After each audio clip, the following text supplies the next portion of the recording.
Merci, cher collègue.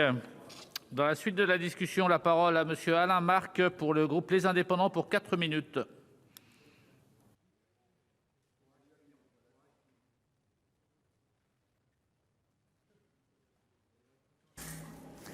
Monsieur le Président, Madame la Ministre, Madame la rapporteure, chers collègues.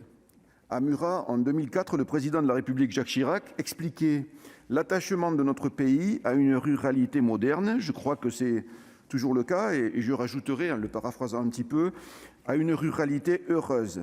Quand je vois la force que sont prêts à déployer nos territoires les plus ruraux pour relever le défi du dynamisme et de l'attractivité. Toute l'importance de cette PPL se trouve dans la volonté de permettre à nos territoires les plus ruraux de faire face aux défis actuels en matière d'urbanisme.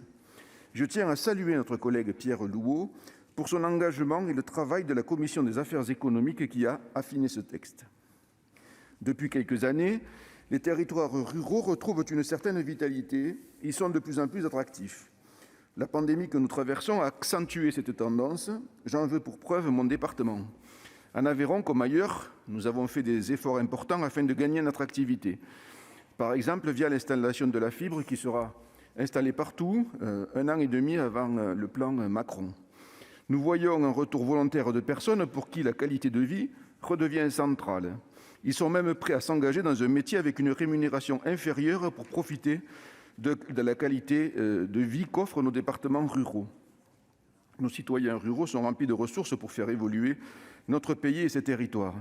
Ils sont attachés au développement des bassins de vie et à y impulser un nouveau dynamisme. De l'autre côté, nous sommes face à un problème majeur de l'artificialisation des sols. Notre pays a amorcé une transition nécessaire dans bien des domaines. Nous ne nions absolument pas l'importance de freiner la consommation de nos sols en constatant que beaucoup de cette consommation est due à des départements très urbanisés.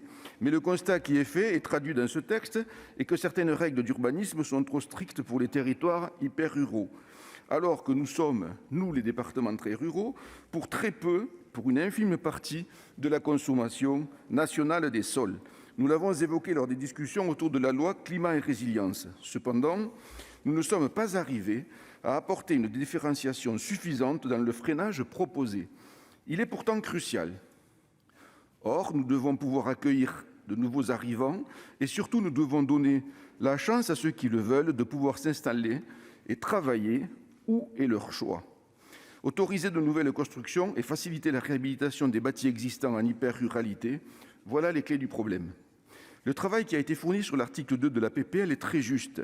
En effet, le périmètre des ZRR n'était pas assez précis et plutôt incertain quant à l'avenir de ces zones pour 2022, déjà prolongé. Se concentrer sur les communes peu denses en déprise démographique, je rajouterai en stagnation démographique ou en reprise lente, c'est donner la possibilité à ces territoires de survivre. C'est apporter équilibre et flexibilité sur le rythme de freinage. Enfin, ce n'est que justice pour des territoires qui sont soumis au paradoxe d'un regain d'activité et d'attractivité et de l'impossibilité d'accueil. Pour redonner du dynamisme à notre hyper-ruralité, il faut casser ce cercle vicieux. Pour ce qui est de la rénovation et de la réhabilitation, parfois hors de prix pour permettre à nos concitoyens de faire les investissements nécessaires, je salue l'option qui a été choisie d'étendre le dispositif de Normandie dans l'ancien, à la fois dans le temps, mais surtout concernant les bénéficiaires. Les centres de nos petites villes et villages, ainsi que nos centres-bourgs, en ont grandement besoin. Enfin, il faut laisser les acteurs locaux, les maires, cibler leurs besoins en matière de revitalisation rurale. Cela nous apparaît comme primordial. C'est synonyme de réussite pour le développement de nos territoires ruraux. Vous l'avez compris, notre groupe votera en faveur de cette PPL.